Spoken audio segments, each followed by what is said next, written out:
trying to fix the problem. I don't know what the problem is, but I'm trying to fix it. I was trying to see. I added Martha, and then I don't know what happened. Sorry about the inconvenience to everyone. I am trying to fix the problem because this is Distraction Team Live. Let's see. No one's hitting me added. Okay, just give me a minute.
Okay, saving teen lives. Chris Monestere just coming about distraction driving and add you, Martha.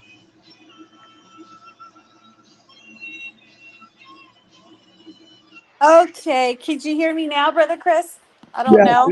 yeah. Oh, great. Okay. You hear Let me me, now? yes. Cool.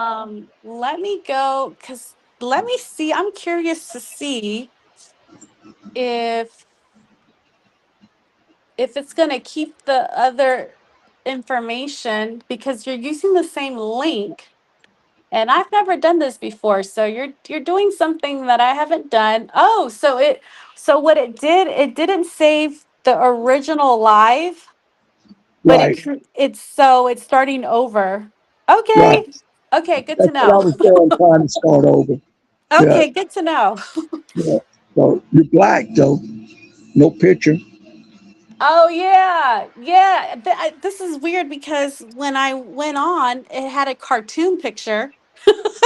So then I changed it to another picture and now this one's appearing. So I don't know. It's crazy. It's crazy. Oh, this technology. Technology. That's what I'm learning. This new technology. You know, Yeah. what I might try. I'm trying to do is I'm gonna try to save some money and maybe try to see if I can get me uh, either. I want to get me a Mac, but I can't afford a Mac. Let's see, maybe I can get me a laptop where I could do this, and maybe I think Hmm. some problem I'm having might Hmm. stop. You know what I'm saying? Yeah. So that's what I'm thinking. I think my iPad and stuff might can't handle it because they get hot and then it breaks down. I think that's what's happening. I'm not sure, but I think that's what's happening. Yeah. Well, I didn't make a. I just came over here and opened this up and then just went live from here. I didn't. I should have made a new link, but I didn't make. I didn't make a new link or put the new. I should have put the description in, but I didn't even think about putting the description because I'm on this tablet that is an Android thing, and I don't like Android, so it seems like this is where it's working. but I just trying to see what I can get done. And I don't know how much anybody heard on the other one. Maybe nobody heard nothing from the previous uh, thing because I was just talking about, saving teen lives and talking about distraction driving and what example that parents are showing their kids when they're driving, if they're Hmm. talking on the cell phone too. And Yep. our teens are watching what we're doing. So if we're talking on a cell phone, we're setting that example that, hey, it's okay for you to talk on a cell phone while you're driving, but it's not okay, and we need to set that example that it's not okay to talk on a cell phone and talk on social media. And if you're putting a CD player in your CD, they watching that too while you're driving. Or you fooling with that radio. And that was my bad habit. They seeing that. So are we setting a good example? No. We need to set that example so they'll know that that's distraction driving. You know what I'm saying, Martha? Oh, yeah. Or what happened here in the local community that I live, there was an accident that took a 16-year-old's life away. Um, the the father was under the influence, and it was, there was a couple people in the car, but the gentleman, the young man who was 16 years old, lost his life. And it's just a devastating situation. I'm glad you brought that up, guys. I was hoping you would come on. And that's here we go. Just what I'm saying. Parents, you set that example. So if you're drinking and driving, you're telling your teen that it's okay to drink and drive, and it's not. That's not a good example. And now that parent got to live with taking its own child's life. And you brought a reminder to me. We talked about this the other night, Martha. I went when I was going to school. Um, friend, I had six friends that were in a car accident, and they borrowed. Matter of fact, the car was borrowed from one of the schoolmates, and he gave them the keys to drive. And there we go. They were drinking too, and going and speeding, and they were wanting to go faster, and they hit a tree. Five people lost their lives. Five people, and that happened in '76 because I had my accident in '77. So that accident happened in '76, and the driver of that car took his own brother's life, and then five other people's lives were taken in that because they were drinking and thinking that that was something was fun to do. And speed does play a factor in everything that we do when we drive. Because I've posted a lot about this, Martha, that 30 to 40 mile an hour, you know, a car will bend, but you have 50 to 60, a fiberglass and metal cracks. But when you're talking about high speed, 80 to 90 or 80 to 100 mile an hour, fiberglass will disintegrate, metal will crack in half, and uh, the boats will shear and put that motor out in the middle of either in your child's lap or either out there in the middle of the highway. So speed does play a factor in a lot what metal and what fiberglass can do. Oh, yes. Oh, yes. As you were talking to Brother Chris, sometimes the parties are in the car, whether it's a teen, for example, or a parent, or a family member, or a friend. Uh, the the the people who are getting into that car, or the youth, right?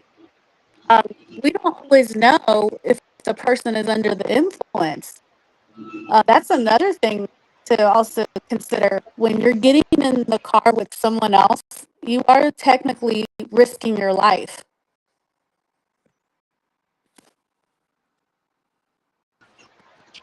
Do what? Say that again, Martha. Oh, I was just saying that when you're getting in the car with someone, you are technically risking your own life Right, because very true. Very, you very never true. know. You never know what could happen. I mean, we sometimes will go in the car. We don't know if the person is intoxicated or under the influence, um, because they may not look like they're under the influence. No, you don't, because you can't tell.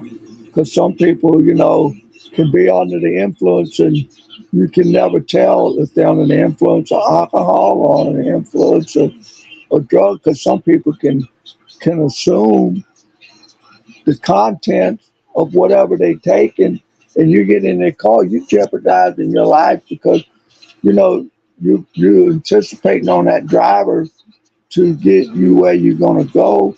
Or, I mean, you're going to go to a movie and you and your friends and y'all going to get in there and you're anticipating on this driver to be responsible because he's got people in his car, but you don't know if they are, because you can't tell. And you're right, you can't tell. And then something seriously happened, and that's why I was just saying, I've been going through it for 48 years, and it's been a long road, been a hard road. And, I'm talking parents, if something really happens, you got to look at later in life, and I'm going through it, and you see what I'm going through, Martha. And later in life, your child going to get older, the accident comes back on them, and I'm going through it, and you got to rent a lift to pick up your teen, to transfer from the bed to the wheelchair, and that's expensive when you have to rent. And if the insurance don't pay for it, that comes out of your pocket. So do you have something that's in place to help pay for these kind of equipment?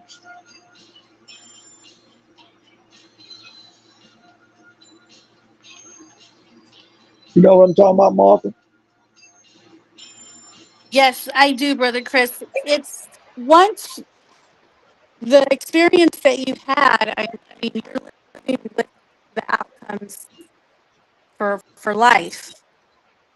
And when you shared your story with me, Brother Chris, it was something so simple as looking at the radio for a couple and a whole tragic, accident happened.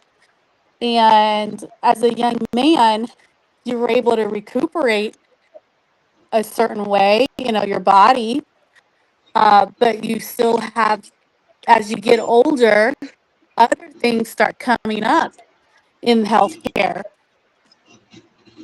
Very true, Martha. Very true. Because now that I'm a lot older, I can't recover as fast as I recovered when I was young. Because I recovered fast. I mean, I shared that because in 30 days, I was walking. I was walking. I still had my wheelchair. Don't get me wrong, but in 30 days, I was walking. I walked to college because I went to Delgado College in New Orleans as a mechanic to be a shop foreman, and I walked there, and I had the building was big. I had to use my wheelchair because my lungs collapsed and I tire out fast. But within the short distance of my room or where the waiting room was or where the game room was, I could walk that distance. It didn't bother me. But when we started walking these long halls, I had to have my wheelchair. And then, but now as I got older and I had this injury, it's taken me a lot longer to recover. And when I went to the doctor on the 31st, he told me I got another 6 more months or 9 more months before I could really get where the knee uh, it's take where it won't buckle because of the tendency the way he cut me. And that comes back because when your child is young, yes, they're going to recover fast. But after that teen gets into the age, starts getting older, they're not going to recover faster. And then something seriously happened, like it happened to me. And you know what we're going through, Martha. And the insurance don't want to give you the proper help. You keep getting all these denials, and you're having appeals and having agreements, and then you get an approval, but you're waiting on the authorization, and it takes so long when you do that. So, Martha, It is a process. It is a process, and we don't really talk about this process enough. Um, and this is the reality that we deal with after the accident. What's the care looking like? I know that your mission, Brother Chris, is saving lives. The uh, making parents aware. I'm a mother of a teenager. Uh, you've been sharing with us the resources, um, how to support your teenagers who are starting to drive to make sure they keep their eyes on the road. Um, and if not, what can happen if you're distracted while driving, or maybe another party is distracted, or they're under the influence? There's a lot that's involved in there, especially the mental health space, dealing with the body space. You're dealing with the family dynamic space. It's a whole life impact event. it's a whole lot. You're right because everything puts you under a stress because you got to deal with so much, and and it's been really stressful because it's been a long road since I've had the accident, and that's why parents, I'm not telling, I'm just sharing what I have been experiencing, and all I'm trying to do is save y'all parents and teens from making this mistake I made as a distraction driving, because I can promise you this, and I can guarantee you this. When you get that phone call, and it's a devastating phone call, it's hard because then when you walk in there and you see your child laying in that emergency room on that gurney, on that table, and they can't move. All you can see is eyes, and they can see the emotions on your parents' face, on your face, because I saw it. I went through it. And when my mom and dad walked in, there was not one thing that came to mind that when I had my accident, when they walked in, and both of them, my dad's don't really hardly show much emotion because that's in our culture. They're supposed to. But the day I had that accident, I saw the expression. I saw my mom, and it was just like devastating because the tears that were coming from them to see, not knowing whether I was going to make that night, not knowing whether I was going to come, how was I going to make, what was going to be the outcome. But the most important thing was that they didn't care about to what happened. They didn't care about what happened to the automobile. Their most concern and their love was about me. Oh, now you're back, uh, Martha. Yeah, I'm back. I'm sorry, Brother Chris. I had issues with my device, so I had to jump on my laptop. Sound better now. Sound better. I knew something happened. I was just saying. I don't know if you heard what I was saying, but I was just saying when I was in the hospital and I had the accident, I'm just trying to get parents not to get that devastating phone call that I got. Hmm. My mom Yeah. and dad, because they were at my uncle's house, and when they got that phone call and I saw them come in, and saw the expression on their face. It was just so hard. I couldn't say anything. I couldn't move, but I could see the expression. And, I had, and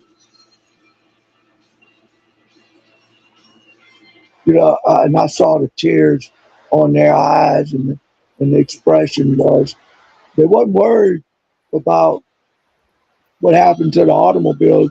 Their most concern was, and I say I have outstanding parents, the love that they showed was whether I was going to make it that night, was I going to be able to motivate, what was going to happen to me, was I going to be, were they going to have to take care of me for the rest of my life? And I have to say, thank to God, because if it had not been for God, and let me tell you, in that hospital, I went through it. I went through my ups, I went through my downs, and I had some touch and goes, and I did die there because the blood clot hit me, and but God prevailed, and here I am to tell the story and show that I did get my movement where my mom and dad didn't have to take care of me for the rest of my life, that I was able to motivate, get where I needed to be. That made parents, distraction driving is a serious thing. Please talk to your teens because they may not get as lucky as some do, and it's not luck, but they may not get where they can do for themselves. You're going to have to do for them for the rest of their life.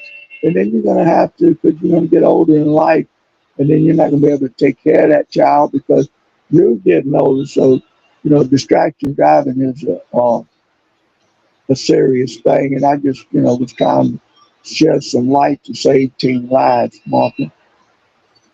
And I think Christine Bailey's here.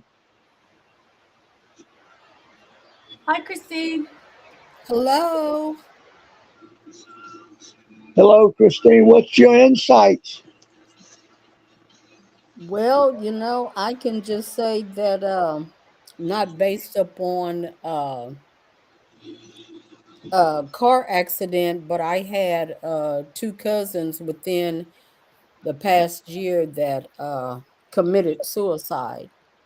Um, and it's sad because they were reaching out for help, but no one Oh, was no. listening until it was too late. And my one cousin, his mom actually found him dead in the bathroom, hanging from the shower.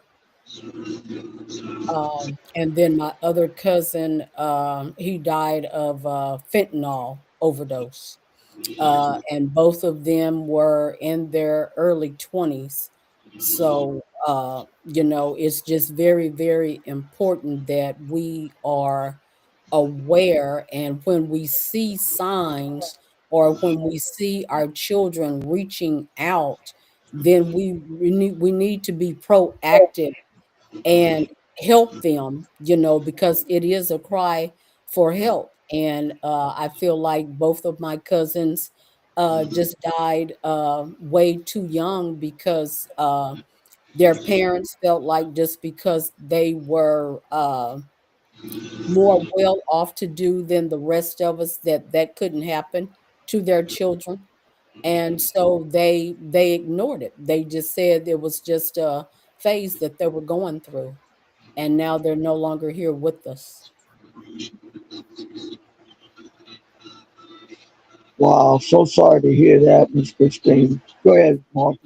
Yeah, yeah. It is, you know, I just had an event earlier and we were just talking about behind the scenes about when we're asking for help and help is not coming or people are not understanding us, like how much more can we do to prove our point, you know? Yeah, And I mentioned, like, do we have to be in a casket? Does it have to get that far? exactly. Christine, I'm so sorry to hear the loss of your family members. That is absolutely devastating. And I think we could definitely support each other by speaking more about these conversations out loud because we have youth around all of us, and I work with the unhoused community, and so I've seen youth who their parents disowned them, or their parents remarried, or they were in foster care and they got out of foster care and now they're unhoused, and all of them are dealing with some type of trauma. And no one is taking the time to listen, just to listen. That's all they want. They just want to be heard. Oh, your share has touched my heart, Christine. I'm so sorry again that this happened. Thank you. Thank you. Yeah, so sorry, Christine. What it is and I'm going through. Well, I got a team that lives with me, and I've been trying to shed some light on him, but it's very hard. Martha, you got a team, but you know, we tend to ask our teams or what's wrong instead of asking them what's wrong. Ask them what happened, and then give them some space so they have time to. And we need to make up as parents. We need to make more aware of what our teens are doing and get back in reality and get in contact. We need to start putting our teens first. And, everybody's got to work. And I just feel that, and I know as I got older, we all do it. And, we put our jobs before we put our kids first. And I think what we need to step back and say, hey, wait a minute, my job is important, but my kids are more important because, they're a precious gift from God. If we don't help them and find out what they're going through, this is what we're going to have. This is what's happening. We're losing our teens to suicide. We're losing them to distraction driving. They're reaching out, but as parents, we're not seeing what they're reaching out for. You know what I'm saying? Yeah.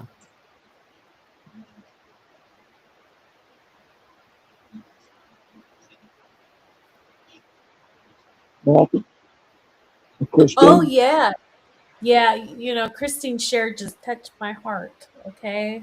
That was heavy because, What you does know, I have a cousin who a couple during COVID, he was dealing with some family issues concerning housing insecurity, and he OD'd, and he ended up losing his life, and so it's heavy. It's heavy because it's happening, and we have young lives being lost because no one is taking the time to listen. it's because we're putting our jobs first, Miss Martha. That's what's happening. I had a cousin that did committed suicide. Nobody was listening, and uh, and it was hard because he was on the phone with a girl talking to her, and she's listening to all this.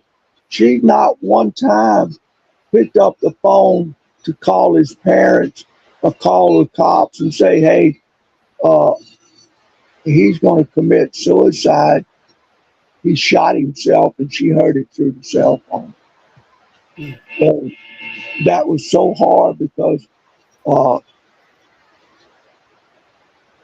when that happened, my mama's from my uncle Tommy, which was his grandpa, he was the one that found him with the gun, found him dead outside because he never did come inside. And he went out to find out to get him to come in, and that's when he found out that he shot himself. He killed himself, committed suicide. So what was he going through at that time to decide to do that? What kind of pain was he in? Nobody. I don't know because he has no one talk to him. He just and it happened.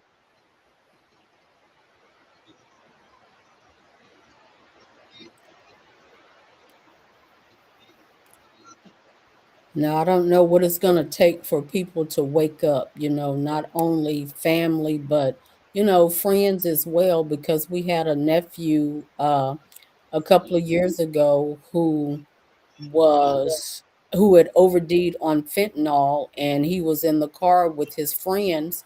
Instead of them taking him to the hospital, they dropped him off at his hotel room, and he stepped inside of the door, and that is where he collapsed at and died.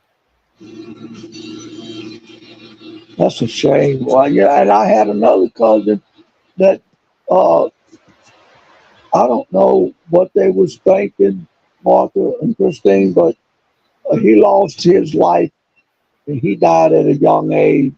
But they was all in a car and Darren wanted us to do this and this driver's driving and they pushed him out of the car Mm. and he became disabled and none of his mom and them had to take care of him for the rest of his life.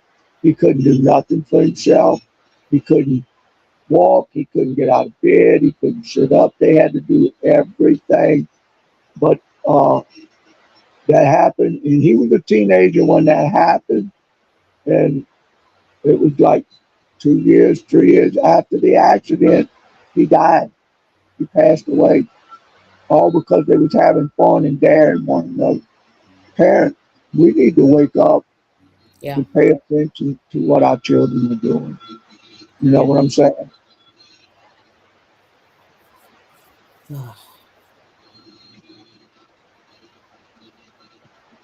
So what you got, Martha? You got a team, and you know how close you are to your son. Oh yeah, we talk a lot. We were going through a stage where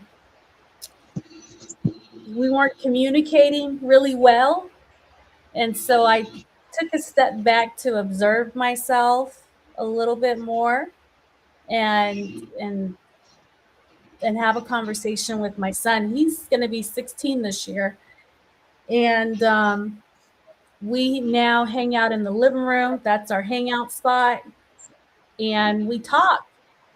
I talk when I'm on my way to drop him off at school, when I pick him up.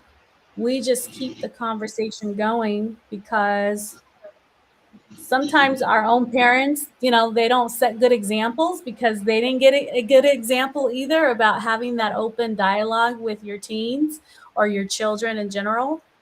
So yeah, he treats me like a friend, but I have to remind him I'm his mom. Well, that's right. Go ahead, Miss Christine. I'm sorry. No, I was just going to say, communication is key when it comes to our teens, because I remember when my daughter was still at home, and me and her would sit down and have conversations, and I too had to remind her that I was her mother and not her friend, that she had plenty of friends at school, but God blessed me to be her parent. And so I had to be a parent first and foremost. And so I needed her to know that I was always going to be there for her, even when friends walked away, that mom was going to be there regardless. So very true. I'm going through it with my great nephew. He just started diving, and he's a teen. I've been trying to share a lot. So I've learned that maybe let me just step back and give him some space, and hopefully that he'll come around because he's been through a hard life. He raised himself to where he's at now. He didn't have his parents in his life because his dad worked many multiple shifts just to keep a roof over their heads. So he didn't see much of his dad, and his mom she just wasn't a mom. And as we become parents, we learn from what our parents teach us, but we can turn that around and make ourselves a better and not do what they did. And it's hard because what he thinks and what I think and trying to. So I just took a step back. I don't know if I'm doing it right, but I just took a step back just to give him some space. And I gave him my website and tried to show him what mistake I made that put me in this wheelchair. Because I said, I'm telling you, I said, I don't want this to happen to you. I know what he's been through and I know how hard it is for him because trying, he is trying to make his effort. He is trying to do, but just some things that he does, I think is not right. Maybe it is right for him, but I just trying to get him to slow yourself down, take a breather and step back. But it's just like going into one ear and coming out the other. So I just said, let me step back, give him some space, give him some time. All I done was just to let him know you need to talk when you want to. I'm here to listen. And that's what I've done. And it seems like it seems to be working, you know.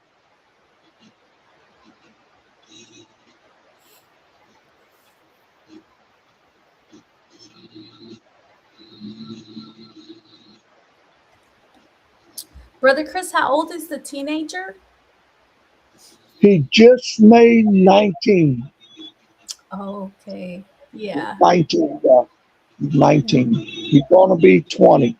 So, and he's going through some things, you know, and but I give him his credit, Miss Martha and Miss Christine. I give him credit. He is trying. He is making an effort. You know, he had his car in the shop, and uh, they just got to working on it. And then we had the storm that came through here, and now with the storm, he lost his car because uh, the light company pole broke, transformer and all that broke, and fell on his car and it's totaled his car. And now he's trying to settle with the insurance, so he's got to get him another car because the storm totaled his car. But I give him no credit. He is trying. And when his car got totaled, he went through a devastating stage because he just started driving. This I think he's only been driving about a year now. And that was first car. You know how teens are with their first car, Martha, Miss Christine. So Oh, it yeah. was a devastating thing when he called my wife and he was really upset, really crying over the phone. And I was trying to figure out, oh Lord, what happened now? But I thought something happened with him and Mama's car because he helps my sister do the bread route now since we can't do it. And I gave that completely nothing to him. But anyway, besides the point is then found out that his car was done damaged by the storm and he was just it took him a little while, but I told him, you could always get you another car. One thing you have to realize is thank God that you wasn't in the car when all that happened because the way that car got totaled, if you had been in that car, just think what the worst scenario could have been. I mean, you could have lost your life or you could have been injured and been in the hospital, but thank God that you wasn't in that car when it happened. It seems like that really set something for him that he really realized that it is a car and he can get another car because when something happens to your life or you lose that life, you can't get it back. It's gone. It's over. And parents need to wake up and realize this. That is so true. We have a lot of parents I see now that are trying to be more friends to their children than they are parents. And when you do that, a lot of respect is lost because then the kid is trying to put the parent in the same bracket as one of their friends, and that should not be. And that's why there it has to be boundaries set in place even for our children, for them to understand that we are parents first and foremost, then a friend, because once that disrespect is there, it's hard to get that back. And especially when you're dealing with teenagers, it's hard to get that back. So very true, Martha. Yeah, it is, especially the teenagers now. I mean, I don't know if you've had the opportunity to see what's on social media, what they're watching. Hmm. What's the trend is being disrespectful, going into stores screaming, going into drive-throughs and saying rude things. The disrespect is out of control. Yeah. Very much out of control, Martha and Christine. It is. The social media's got these teens really showing a lot of disrespect. There's a lot going on in social media that these kids are picking up that is being shown. And I think somewhere along the line, parents, you need to see what your teens are looking at and screen it out and make sure that it's something that they can benefit from and something that they're not benefiting, because that's where a lot of this disrespect is coming from. And I think it too, maybe I'm wrong and don't quote me, but I think a lot of it comes to that some of the disrespect is coming off of social media, and some of our parents are not spending enough time with their teams and losing that respect to give that respect that teams should be given to not not that it's respect, but they should be respecting the elderly and giving respect to everyone else too. But some of them are just getting so far out of hand and it's getting out of control, because I feel that as parents we're not spending enough time with our children to show them what is respectful and what's not and what's disrespectful.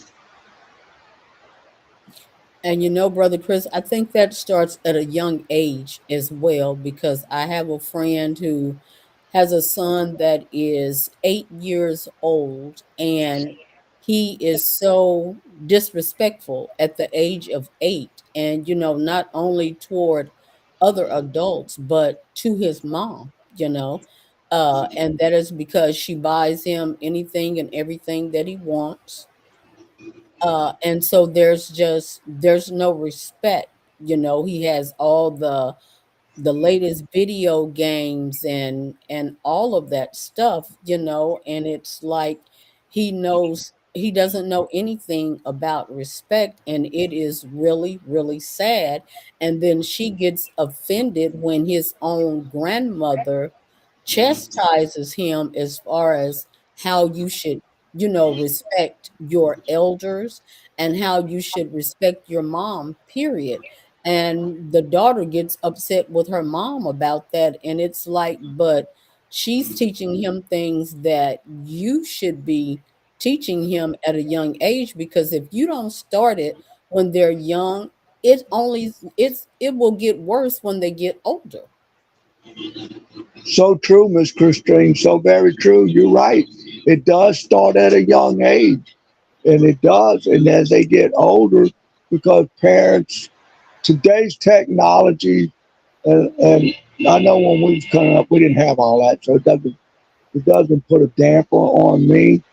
But they buy all this stuff, and then that's why they at a young age they don't get that learn that to respect. They do disrespect because they keep buying and buying. When do you, as a parent, you're a mom, you need to teach your child at a young age, no, you can't have this. This is not right now. Maybe tomorrow or maybe not.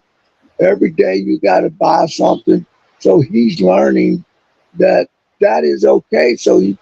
And she should be teaching him, and for her mom to teach her son at a young age that he's being disrespectful, she shouldn't be getting upset with her mom because that's what she's supposed to be doing is teaching him. And you're right. What you think, Martha?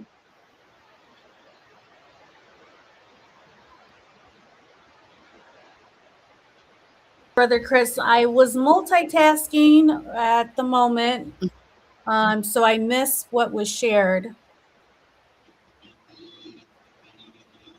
Disrespect. Christine was talking about. Oh, the Go disrespect. ahead. Talk about Yeah. Okay, I did hear what Miss Christine said.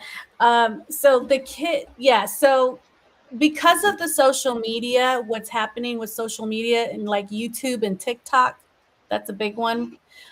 Because my teenager is a fan of both of them. He's been showing me what he's seen and what these kids are out here doing. Um, and of course, I'm raising a young man as a single mom. So the attitude is a little stronger because he's a boy. So it is a little stronger. But I remember when I was a teenager and I was, going through my hormonal stage of being a teenager, how sensitive I was to certain things that I would see, or even attending a funeral, how sensitive I would get about that. And we never talked about this stuff out loud. So that attitude is coming from somewhere. The disrespect, there's a reason. What's there's something that's causing this to come out. I believe, Martha, it's coming from because my friend, she used to be in an abusive relationship, and from her husband, which is her son's father, and he's seen all of that, and so he now, at the age of 8, I mean, he will even ball up his fist to his mom, you know uh and so it's like Oh, he is wow. picking up what his Mm. dad he's picking up where his dad left off, I would say. Mhm. And she is like, she's afraid to say anything to him, but still she doesn't want other people to say, anything to him either. And I keep trying to tell her, if you don't confront it, it will get worse, because you're dealing with a boy child, which is completely different when it comes to a girl child, because I raised a girl child. And so with the boys, and they're a lot more bulkier and everything. And at the age of 8, he's already towering over his mom. And so she just laughs it Yeah. off. But I'm really concerned. I really am. Oh, yeah, and I know some folks in particular that don't wanna be told anything about their kids. Hmm. Um, Even though we could see from the outside, but they don't want no one telling them how to raise their kids, that's that line. Hmm. But you wanna help, but they don't want help. Right. Yeah. Yeah, I actually get what you're saying. We wanna prevent situations before they happen, but sometimes the other parties don't see that, and it has to take them to see that. And sometimes, unfortunately, it happens to be with their own child, that maybe their child will end up falling in the system of, I had an example, a recent example actually, because I was dealing with the juvenile system on a case, that I was just kind of popping in and out, not fully involved. But this particular case, the parent was in an abusive relationship for many years. There was a lot of trauma, and they wouldn't leave the relationship. They kept going back. And because they kept doing that, it caused friction between the parent who was trying to hold on to this family and friends and family, because this particular person couldn't see the end of, they couldn't see their value, their worth. And so because they couldn't see their value and their worth, their children went through this devastation of trauma. And now the children are adults, and now they're having to deal with different aspects of law now that is very unfortunate, because it's something that could have been addressed, but the parent didn't want to get the help. They wanted to just address it themselves in the way they thought was best. And sometimes that doesn't always work. And watching it unfold was very devastating.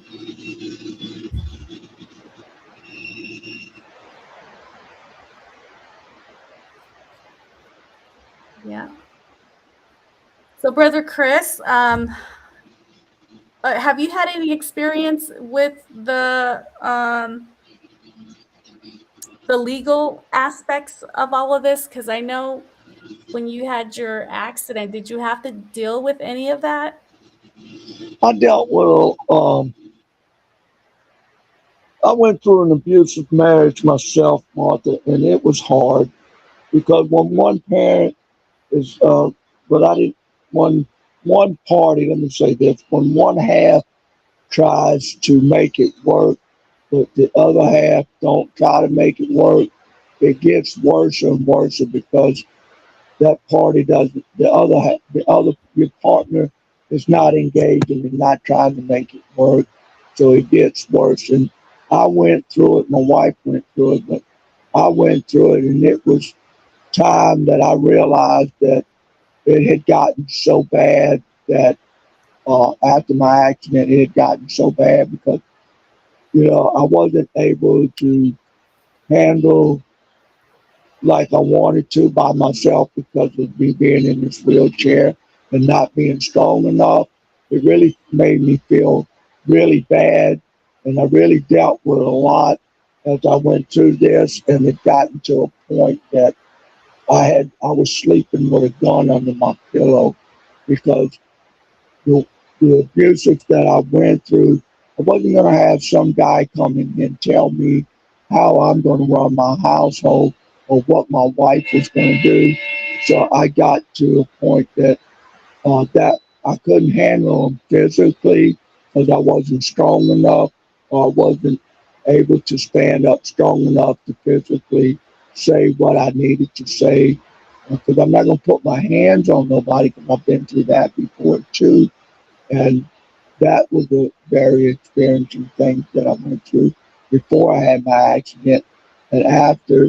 So I just decided to say this wasn't going to work before somebody really got seriously hurt. It was time to get out of my marriage and walk away and just start over because it gotten to a point that when my door opened, I was jumping and sitting up in my bed with the gun in my hand, waiting to see who was going to come around that door. And before something really happened, and I just decided to get out because I thought about maybe my sister or my mom could have walked in this house and I would have shot them because I was thinking that my wife was bringing some kind of guy into my house and was going to come in here and tell me what I'm going. No, that's not going to work. So that's why I got out, and then dealing with mom and them, and it was hard because I went through a lot when I started. Uh, Walking, and mom and them had to turn me in the bed and all that. And then they had friends and stuff come over, and that was the most embarrassing thing because I couldn't do much, and they had to do everything until I got to that point of physical therapy coming and helping. And then uh, did I come home in August, uh, and then by September I started walking. I was able to start walking by the end of September, but it was really hard because I had to go through so much, and my mom and dad went through so much with me to get me to motivate, get me where and I'm really thankful that they pushed me and that they prayed. It was an embarrassing moment. It was a tough moment, but I learned that them being behind me and motivate me is where I am today, and what made me who I am. You know, my dad passed away in 2018, and I dealt with that and hoping that I would be the half a man that my dad was, and knowing that he closed his eyes, I beat myself up a lot, hoping that he was proud of what I have done and how far I have come because he stood behind me, even though I had this accident, and not knowing that I was going to survive, or was they going to be having to take care of me for the rest of their lives, or was I going to be able to take care of myself, you know, and them pushing me really got me to the point of where I'm at. And you see why I fight so hard with this insurance to get where I want to be, where I was 48 years ago.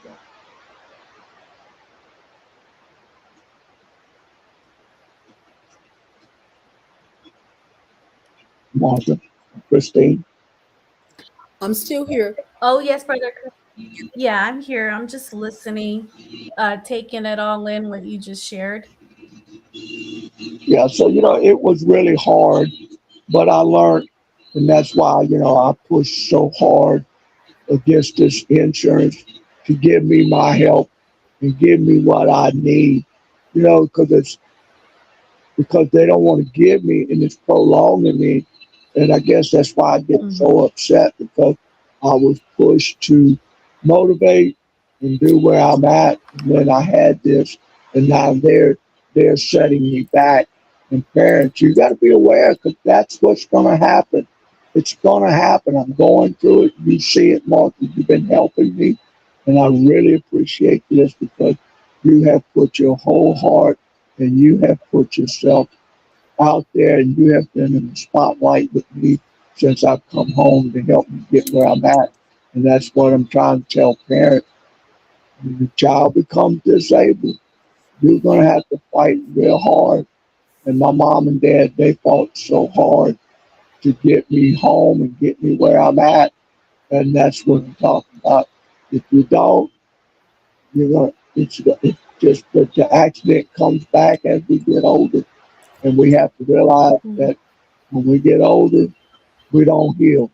Go ahead, Martha. Yeah, I was going to ask you a question, Brother Chris, because, you have been dealing with a lot with your health care since the accident.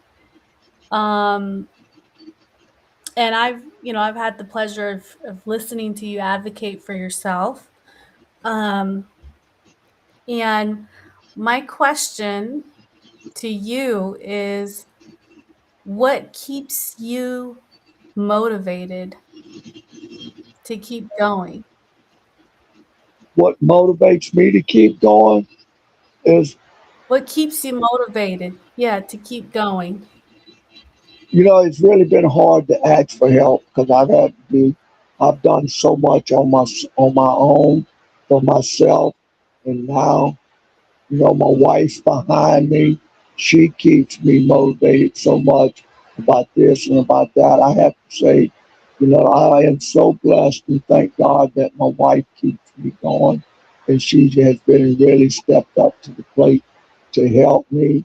And not only that, in my heart, I know I have to motivate myself and make myself do things I want to do, and that's what keeps me motivated. Not only that, you have, showed me a lot, Martha. You have motivated me more, and like my wife has motivated me more than anybody has ever. And have really stepped up and motivated me and showing me that my wife been telling me and motivate me, you can do it for yourself. And I have seen that now because all you have done to step up and help. And then my wife's been here to show me, and you've shown me. And yes, it was hard for me to say I needed help. It was very hard for me to say yeah because I've always been an outgoing person, and you stepped up in here and helped me and my wife both. And my wife is my biggest support. My biggest support. Mhm. She really, really is. And as um, the asking for help, right, Brother Chris? Like I've had my vulnerable moments too.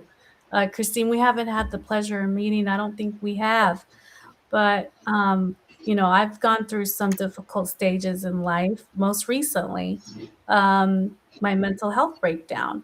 Well, was it 2024? I was living in a motel, and you don't ever want to put your business out there because you don't want people to look at you like you're vulnerable or you're not enough or you should be here and you're there, you're this low. And that's us creating all these thoughts in our minds. We are so hard on ourselves. And it's like we got to be kind to ourselves. And that's what therapy taught me. Self-love. You got to take care of you first. You can't help anybody until you do that. And so I've set boundaries. This is when I'm available and this is when I'm not because I'm doing A, B, C, D. But I will follow up as soon as I'm here or I'll schedule something, setting my boundaries to protect me, my mental health space. And That is so very important. I just went within the last year. I just went through a horrific divorce, uh, and I had been married for 19 years, and I thought that he was my forever love. And so when it happened, uh, my mental health took uh, a real hard hit. And in the beginning, I didn't know if I could bounce back or even if I wanted to bounce back. But I'm thankful for my personal relationship that I have with God, because if I wouldn't have had that, Martha and Brother Chris, I wouldn't be here with you guys today, because as I like to call my enemy, one day I was leaving from my daughter's place and I had to get on the highway, and I could hear the devil talking to me. And he told me, he said, why don't you just drive onto that oncoming traffic? uh, you've already lost everything. You've lost your husband. He doesn't love you anymore. You're no good. And for a split second, I almost did that. But then I heard this gentle whisper from God, who told me that I shall live and I shall not die. And in an instant, uh, I turned my wheel the opposite direction. So I am just thankful, because our mental health is very, very important. And when I look back now, it's like, God, I thank you for being in that vehicle with me. I thank you for being my higher power that I chose to listen to that day.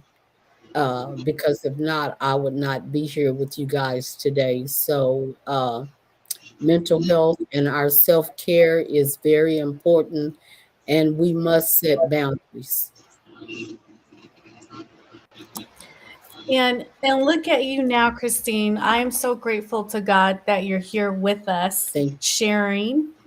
And there's so many women out there that are going through, difficulties, staying in marriages, knowing well they should not, but they're hanging in there, and the devastation that you feel when you're going through a breakup, just in relationships. I've never been married, Christine. I've only Mhm. dealt with breakups. But that's painful. There's Yes. pain there. Yes. So my heart really goes out to you, Christine. You are just a power of a woman, I must say. Just listening to your share, it's very to hear just your share, and we've just met in these couple of minutes. Wow, brother Chris, you got quite an event here, okay, about real life events that are happening in all of us. And we don't share enough out loud. And this is what we need to be hearing more of, is what we go through behind the scenes that people don't know. So true, Miss Walton. You're so true. Very true. Like Miss Christine was saying, I thank God for my second chance in life. I thank God that He gave me that second chance to be able to stand and to be able to motivate and walk, because if it had not been for Him, would have been in this wheelchair for the rest of my life. They would mom and them would have had to dress me, would have had to bathe me. They would have had to do it all. But it wasn't have been for God, I wouldn't be here to tell this. And when you ask me about my motivation, and another thing that I just thought about when I was in the hospital too, the Dr. Hantry, the Dr. Crochet and them did my surgery. Dr. Hantry told my mom and my dad, and they told him and said that I would never walk again, and that I would be in a wheelchair for the rest of my life. And I looked at that doctor and I told him, I said, I think you're wrong, because I will walk again. It might take me a little while, but I will walk again. And by the end of September, I was walking. And when we made a trip back to Baton Rouge to make the, make the to make the visit with him for the follow up of my surgery on my neck, I walked into his office. Let me tell you, it was hard, very hard. Because Dad and them had to park, we had to walk. But I hadn't gotten my wheelchair yet. I was waiting on the approval to get the wheelchair, and uh, we walked, I guess, about a half a block to his office, and it was everything in my body, my lungs, my arms, my muscles were all hurting. But I walked into his office, and let me just say this: I have never seen a doctor turn white when I walked into his office. And he told Mom, and he said, I am so sorry that I said that he would never walk again. We just don't know, because you see, everything I went through, the 8 months that I was in the hospital, they went back to the books. They had to go back to the books because they didn't know what else to do for me. And I know that God had a hand into where I'm at today. And God gave me this ability to do it. So, I know God can do miracles, and I know what He can do, because I am living proof. And that's why, one of the reasons why I started this Saving Teen Lives movement.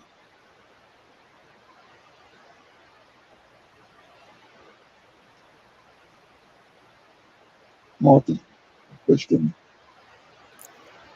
Yeah, Brother Chris, back in 2023, they told me that I too would be in the wheelchair for the rest of my life if I did not have a surgery that I needed to have.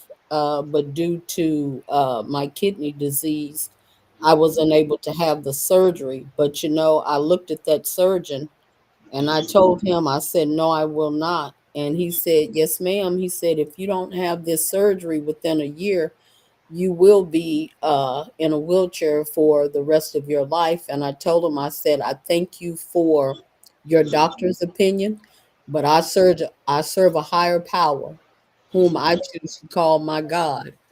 and I do not believe that I will be in a wheelchair for the rest of my life. And I am a living witness that I am up and I am mobile and I am walking and I am not in a wheelchair, and it is 2026. So to God be the glory. Cherries, homes. You're right. It wouldn't be that my lungs collapsed, that I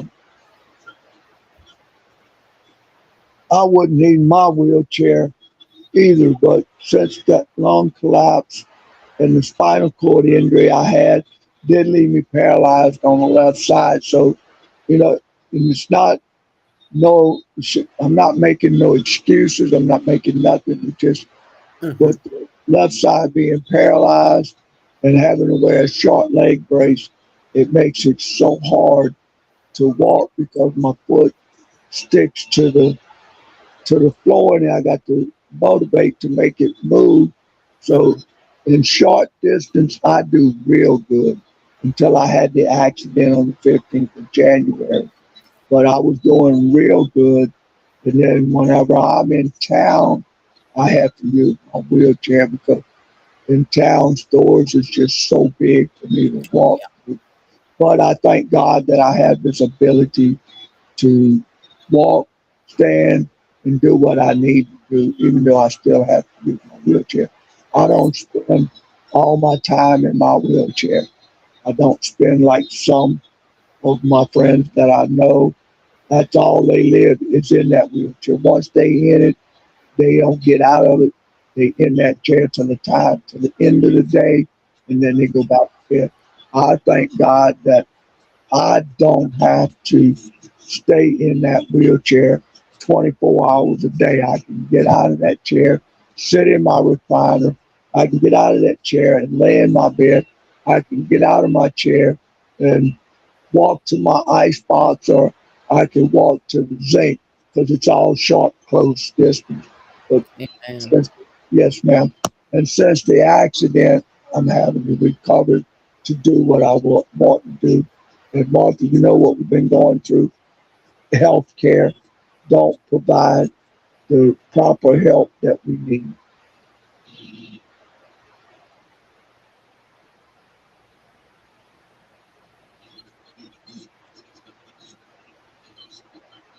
Martha, she, Yes. Well, I was just thinking as I was hearing both of your shares, there's no greater medical than our God.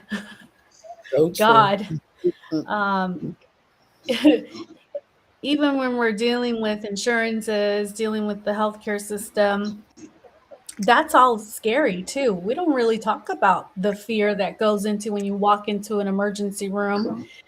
What ifs, right? You walk in for one thing and you leave with, what a diagnosis or medications or maybe just something, nothing urgent, right? That's the hope. Um, but I know that some people don't seek medical care because they're afraid to hear what is going to be shared. So they would rather deal with the pain or just be at home doing it organically and praying that they will be healed. And in some situations, that does happen. Miracles do happen, but there's some situations where the cases get so severe, and I've seen this in real life in emergency room, where men, particularly men, Brother Chris, who don't seek medical care. Men don't want to visit the hospital. They don't want to do their yearly checkups, and then they find themselves in emergency room with a crisis. And so, the more conversations we can talk about healthcare, the better, because we do need more attention on also how the healthcare team treats us, the patients. guilty as charged. I'm guilty as charged. No. But Miss Martha, Miss Christine, I just believe in our hearts and the power that we have in ourselves, we can make the change that we want. If we want to do it, God gives us that power and gives us the ability to talk to Mhm. our heart all the time. So we have the power to do what we want to do with our life. We can make a better life, or we can make a worse life, or we can turn our life around. Even though we got a past, we can turn it around and benefit for a good life because God gives us that power and we can have that eternal life that He gives us. Yeah. Christine, your story also about what the doctor told you. Wow. How did were you in pain? If I I may ask, was. were you in pain Yeah, or oh, yes, I okay. was, and I was actually having to use a cane because it hurt me to walk so bad. Um, and I needed to have a total knee replacement on my right knee. But because of my kidney failure, if they done the surgery, then I would be on dialysis for the rest of my life.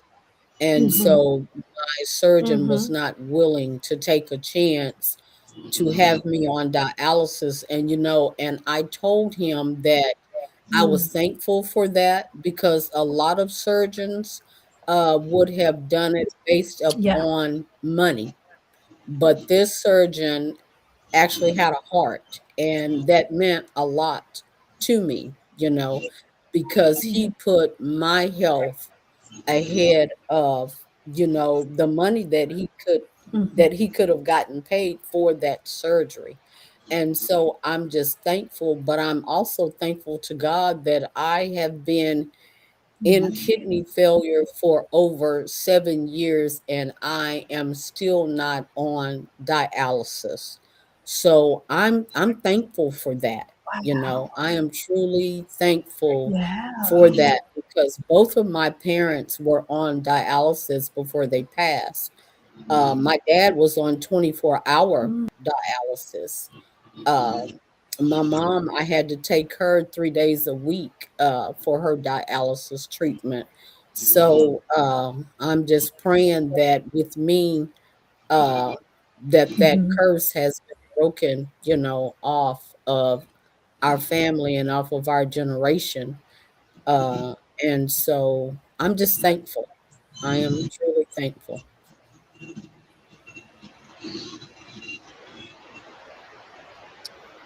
I'm so thankful also, Christine. Oh my gosh, the more I'm getting to know you, I'm like so stunned by all your shares about what you've been through, where you're at right now, and the way you show up. Um, that says a lot about your character, and I can definitely say, I mean, what I'm hearing here is God is with you. Uh, Yes, that's indeed. it. God is with you. You have all the I love and just support and care from God. yeah. I just want to say that, I try my best to show up because I know that there are people out there that are in the same situation that I was in, Mhm. or that may be going through some of the things that I have went through. I mean, I also suffered a heart attack. Uh, I survived cancer, and so to me, what I do is part of my ministry, and that is to show up for others because I know what it's like, you know. I know what it's like to beat yourself down, and to try to pull yourself up and to try to show up. And I just want to let, those out there listening know that, I'm here.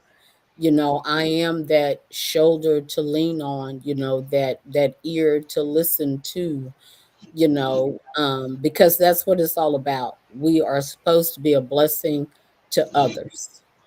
So, and that's what I try to do. Yeah. Yeah. So, Miss Christine, if you don't mind, if I ask, did you have the knee surgery or you never had it?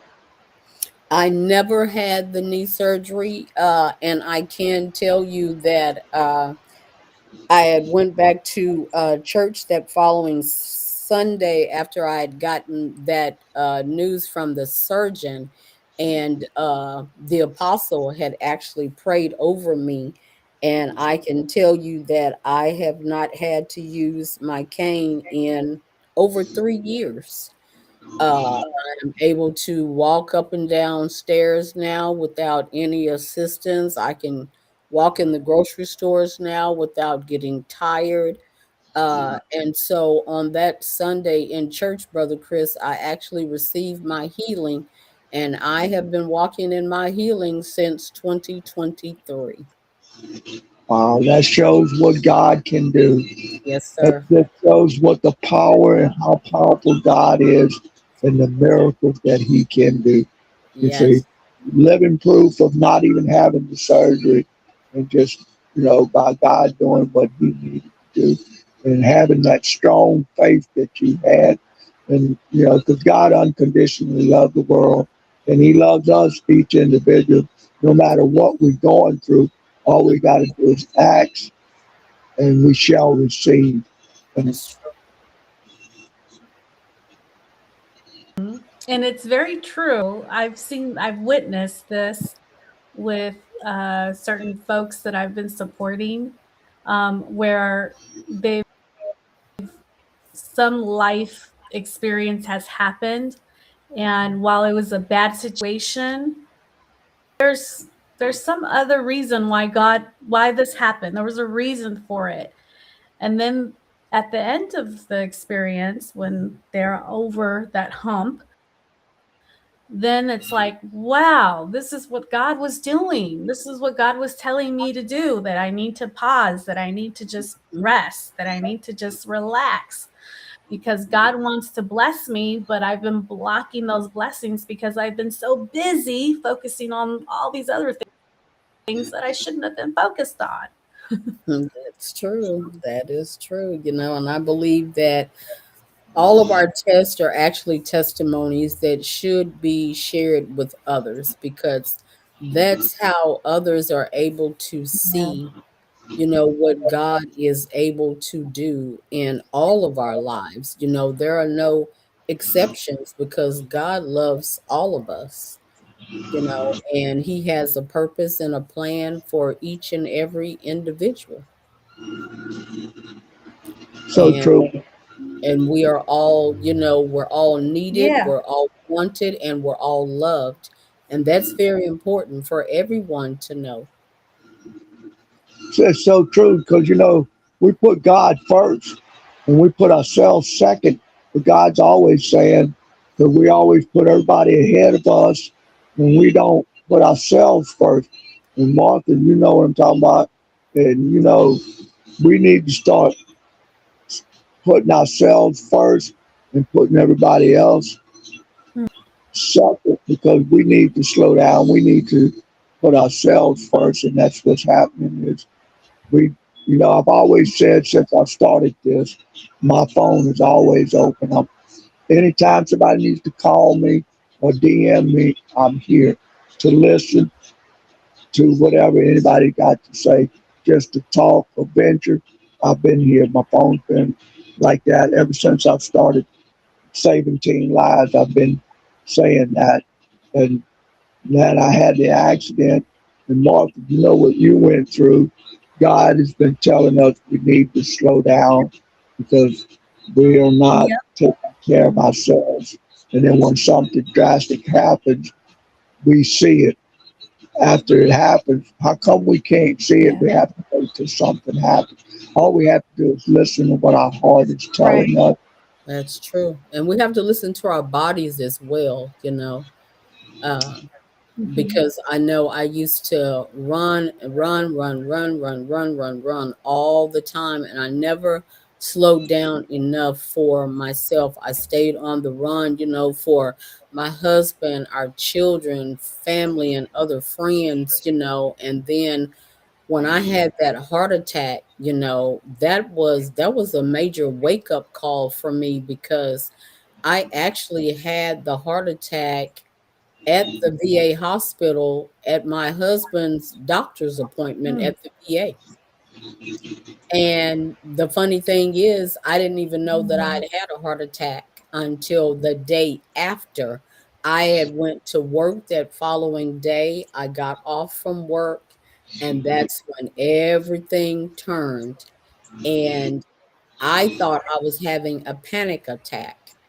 And when I got to the hospital, I mean, I was almost gone when about time my husband got me to the hospital. Um, and so that was a big eye opener for me that I needed to take a step back because it was like if I'm not taking care of myself, then I can't take care of anyone else. So it's very, very important mhm, that we listen to our bodies. That's so true because, just before I had the accident on the 15th with my leg, me and Linda just had talked, I believe it was 2 weeks or maybe a week before I had broke my leg. I said, I'm getting so tired. My body's telling us, but we don't listen. We keep pushing and pushing to the limit until something happens. And we just had talked about it, and I said, no, Marianne's going to have to find somebody else to run the route. It's not about money. It's not about that. I was just trying to help. I just thought it was something temporarily. And we wound up doing it for 2 years. And I just told her that I just decided that I was going to tell my sister, you're going to have to find somebody else. And then Thursday night, I broke my leg, and Mm, that happened. And I knew it was coming because I could feel I was getting so tired. And because when my dad got sick in 2015, I spent 24 to 72 hours around the clock with my mom and my dad in his house. There was some mornings, I get up, sometimes I get up, I was at their house at 6 o'clock. And sometimes I got to come home at 6 o'clock in the evening. Sometimes I didn't come home. I was there 2 or 3 days to the next morning with taking care of him because he had PTSD. And then it just was fatiguing out. And I told my wife, because we wasn't getting any help, it was just me and my wife, because she was helping me. And then when her mom got sick like, I think about 6 months after my dad got sick. My mom got sick with cancer. And I told my wife, I said, you need to go spend time with your mom. And you just don't know how cancer is going to work. I lost a sister to cancer. I lost an aunt to cancer. My mom battled cancer and she beat it. I said, you need to go spend time with your mom.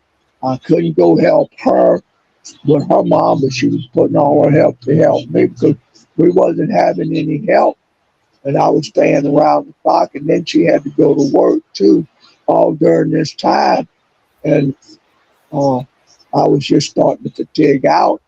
But I kept pushing through it and pushing through it, and then he died in 2018. And then when he died, and my wife was still taking care of her mom at the time because she was still battling, going through cancer. And when he died, and mom went to stay with my sister because she was supposed to come here, but then she didn't.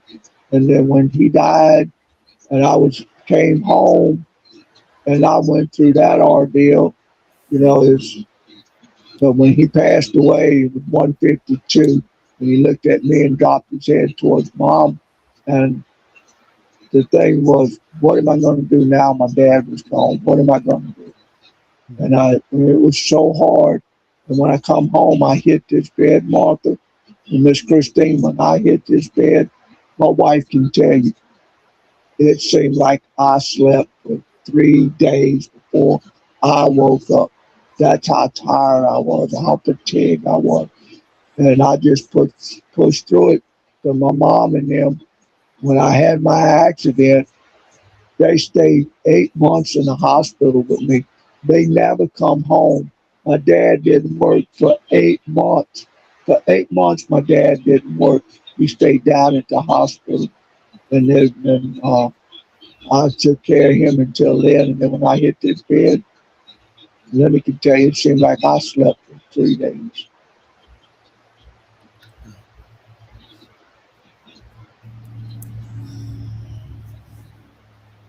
What you thinking, Miss Martha? Yeah, I was just thinking, we have been on a journey, Brother Chris. It has been a journey. You out there? Oh man, I tell you I, it's been a journey with healthcare. Um, I've been in healthcare for 20 years, and in the 20 year, probably more now, it's more than 20 years now. I started at 18 and I'm 42 now. So, yeah, 22. So, So you ought to be but able to it's been a retire from while. health. And, You ought to be able to retire. right. That's 20 years. You ought to be able to retire from Yeah. healthcare. Yeah. I don't think I think I'm going to work for the rest of my life because I love what I do. I don't even think it's work. I call it serving. Um, I don't even want to call it work. I was calling it work for a while, but I want to stay away from that word and say service to humanity, I think it's serving. your ministry, Um, Martha. I love it. I I think that love is it, your Christine. I ministry. love it. When I Yeah. see it's, yeah, God put this in my heart, um, because I didn't know what path I wanted to go. I got my education and I just kept prayer and I just kept asking God, what is it that you want me to do? Lead me to what you want me to do. So he led me to Houston. And then from there, I just started meeting people from the Nextdoor app. I don't recommend anyone to do that, but I did. Um, and I started meeting single moms in particular who were unhoused. And then I started doing some volunteer work as a case manager, service, not work, service. And then I just started, I didn't know how to control my emotions though. That's something that I was struggling with because I was taking on their stressors to home and I couldn't manage that. So I had a mental health breakdown not long ago and everything just came up. All of my traumas as a kid, everything. And then I thought about, I felt like a failure, because here I am working in the field of serving, and yet I couldn't keep myself together, you know? And it's okay. Now I know it's okay. I had my downfall. Now I'm up. Now I'm working on getting my doctorate degree. I just started yesterday. Yay! And Yeah, Congratulations. congratulations. thank and so, and then while I was in class yesterday, they were write a little bit about yourself. And so I'm like, I don't want to give them a whole bio about myself. So I kept it simple. But the education is only going to help me get stronger for the people that I serve, which is the unhoused and low income people. I fall under that category. I know what it is to be looked down on Mhm. and being on the other side of that table as a kid and people speaking down on my mom in front of me. And, you know, I know that feeling and it's not okay. So when we look at unhoused people, we got to look at the humanity because they're someone's child. Yeah. They're someone's child. And I think people forget that and they just call them lazy. I mean, all kinds of different names Mhm. unhoused community members are called. But we forget, like my uncle, he was unhoused. He was found deceased in an abandoned gas station. Why? Because the family failed to support him in getting him help. When he was ready for help, they abandoned him. And so now I'm like, if somebody's asking for help, we should be able to come through. Why do we wait to then be like, oh, when they're in a casket and say, oh, we so and so, we should have helped them? No, if someone is asking for help, we should help them now. That's true. Martha, you talking about work. I was 13 years old when I first started work. And my grandpa and my people asked me what was I going to do when I get out of high school. What was I going to, what type of work that I want to do? I had no clue of what I was going to do. I started working at 13 years old, and I did restaurant work. I worked for Tasty Donuts. I worked for McDonald's, and as I got older and started getting into high school, I didn't know, and I was playing music too because I love playing music. So I kind of figured that's what I was going to do, start playing music, and I didn't have no clue, but that ain't what God had in store for me either. And that's how I became a mechanic because my dad was a mechanic. He was a machinist, and it just fell into my hands, and that's why I went to school to become a shop foreman for mechanic because I built my own car. I started picking it up from him, and that's how I learned from him. And then I took mechanic course all during the time I was going to high school. And then when I got out, I went to trade school for it too. And then after I had the wreck, I went to Delgado College in '78 because I celebrated my birthday and my sister on the 19th of September. And then on the 30th, I got the papers to go to college. In October, I walked into Delgado College with my wheelchair and all that too. And that's when I came home in March after uh, at 79. I came home. I finished college in '79, and then the surgery did where I had the trach. They did that. And that's how I became a mechanic. Because that's what God had in store for me, you know. And then I joined the military all in the same time that I had my accident that I was supposed to leave on the 18th of December, and I had my accident on the 17th of December, so I didn't get to make boot camp. I missed that because of the accident, because that's what God had in store. I guess that's what God said. That's not where you need to be. This is what happened.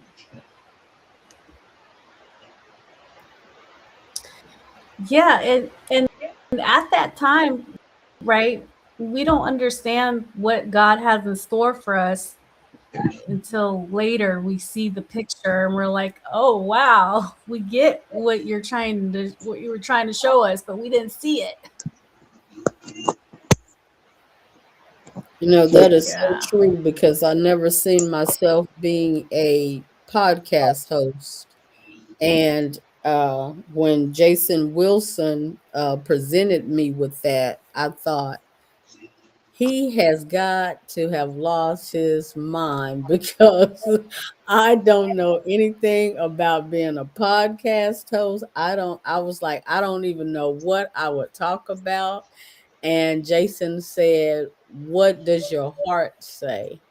And I said, "It would have to be something inspirational." And so that's how I became an inspirational podcast host. And I call it my ministry. We all have a ministry, and it doesn't matter what field that we're in. If it is not a job to you, it is your ministry. It is something that God Mhm. has purposed in your life, for Brother Chris, for you, Miss Martha, for me. We all have our Mhm. own different ministries, but what it all that we all have the same goal, and that is to help people. Mhm. So that's we so true, Miss Christine, because I had no idea what I was going to do. I knew I had to do something, and Mhm. I talked. Me and Mark, Alexandria Martin, I talked with her, and and I didn't. I had no idea that I was going to start an audio room, saving teen lives. And I never forget what she said: find your purpose of what you need to do. And I know God been talking to my heart. You need to do this. I couldn't figure out what I need to do or how to get out there. And then just I jumped in here out of the blue, not knowing what I was going to do, how I was going to do it, how I was going to share. Yeah. how I was going to share, and that's how I started with my s- uh, Saving Teen Lives room. That was my purpose, to share what happened to me, sharing teen lives. I don't Yeah. know what happened to Martha. I always ask God to let me be a blessing to others. And when I became a podcast host, it was like, this is it. This is it right here, because I am able to bless others, with God's word, which is truth and life, And so I love it. I love what I do, you know. I love pouring into people. I love helping people that way. And I've been helping people all my life too, Miss Christine Hmm. and Martha. I've been helping people since I started driving. I've been driving since I was 12, since I was 10 years old. I started driving. Then I got my license when I was 15.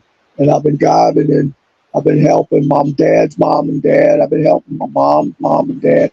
And I just love helping people too.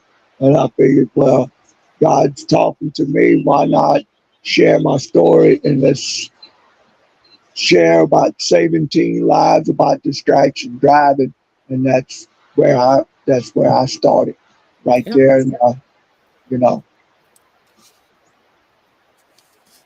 I don't know where Martha went. I'm sorry, I'm Martha, here. My you, computer turned off.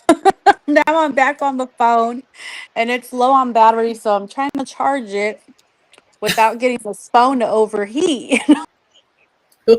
yeah, my wife just told me. My wife was just in Thinking, here.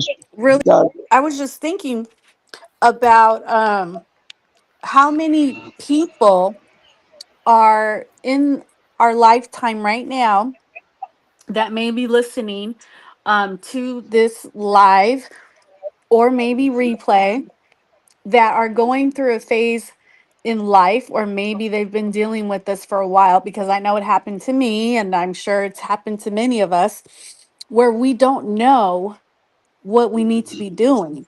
We don't have a clear vision of what we're supposed to be doing, because we don't have a manual. They teach us all these things in school, about history, about math and science, but they don't teach us about life. Like, we don't learn this life lessons that we do as we grow older. We don't get taught about broken homes, about they say no to drugs, but they don't talk about the details that we really need to be hearing about. Another one is human trafficking. I mean, these heavy conversations that we are not having enough in the schools, so that when we grow up, we have a sense of what we want to do, or we have some clear way of going. And I think this would be more on growing up in a low income family. We didn't have that type of structure. So for us, it was like, you figure it out. You turn 18, you get a job. You get a job. It wasn't go to college, it was you get a job and you're set. That's it. And Yeah. so for me going to college, my mom was like, all right, you don't need another degree. So I went and got the master's. Now that I'm getting the doctorate, she's like, do you really need that? She's like against school, because my mom never went to school. She doesn't know how to read and she doesn't know how to write. So she depends a lot on me to help her, or anyone that can support her, because for her, school wasn't her thing. So she refused to continue and to find ways to support herself. So she's been very dependent on her kids to support her in that arena. And so, but that some did I lose you? no, I'm Hello? here. Martha, we Oh here. man, We're here. I think it's my phone. I Oh see Lord. you talking, brother Chris, but I don't see me. Oh, I don't see you either. Yeah, my dad didn't have no schooling either, because one of my great grandpa and them, they were farmers, and they didn't send kids to school.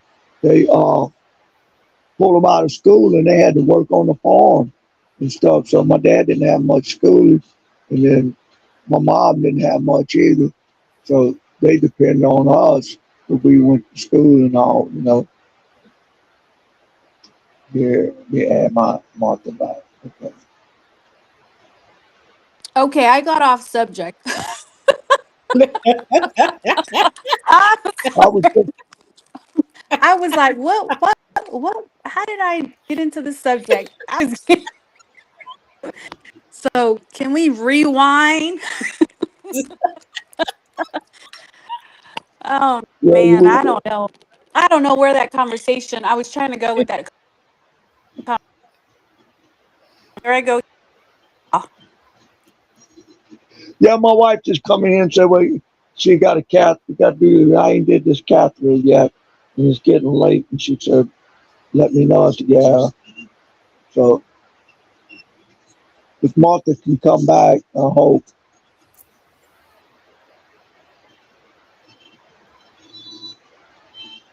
What happened to Martha? I think she's trying to charge her equipment, Brother Chris. I think so too. I think so too. You know. Uh, I just did this at a spur of the moment because I wanted to share a little bit of what I went through.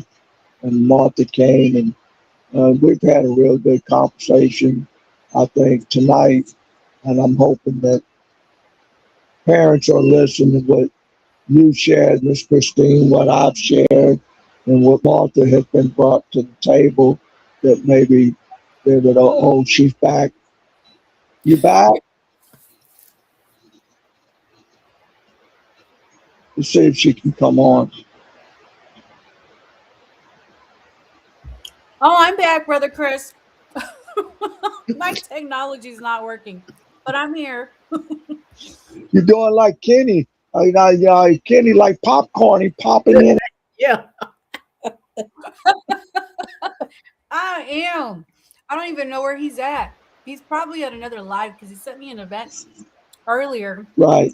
but we've been having such a good conversation that I haven't had, wasn't able to leave. So, but Yeah, it's just been to a really tell good Christine, conversation, Brother Chris. yeah, we've been on here for quite a while, and I need to get off because she's coming in here and say, because since the hospital, I've been having to catheterize, and she just tell me, and I'm way behind schedule on this, and I was just telling her I think we had a real good conversation tonight. What I shared, what Miss Christine shared, and what you've shared and brought to the table, Miss Martha. So I think I really need to get off because we got an appointment at 10 o'clock, and she's reminding me about that too. So, whatever y'all want to do, I'm good with it. Yeah, So I'm gonna go ahead, go baby. too. But it was so nice to see you, Brother Chris and Miss Christine. It was nice to meet you too, and I You look forward to too. connecting. Thank you It so was nice to meet you. Nice to hear what Christine brought. And I'm so Oh glad yeah. y'all came. We made a night tonight for the first night because the first time we tried this, we had all kind of trouble, if you remember, Martha. So, Oh yeah. but, Look at you. yeah, You should feel so proud. You're doing amazing, Brother Chris. yeah, I got a lot to say too. That thanks to you and Morgan. Look what Miss Christine, and Uh, a lot of y'all has showed me a lot of light. I didn't know I could really do this, and y'all all been behind me, and that's been a big motivation, you know, to do this. And I am so glad that I did start it. At first I didn't know how I was going to do it or what I was going to do, and tonight I didn't have no clue of what I was going to do. I just jumped in here and just sent the link out for open night to share so we could talk and see what's what. But thank y'all for coming, Miss Christine, sis, and sis Margaret. Thank you for coming, and y'all sharing, and y'all have a blessed night tonight. And hugs and love to y'all. Thank you so Thank much. you. You all too. Have a good night. Y'all too. Bye. Thank you. Bye-bye. Bye bye.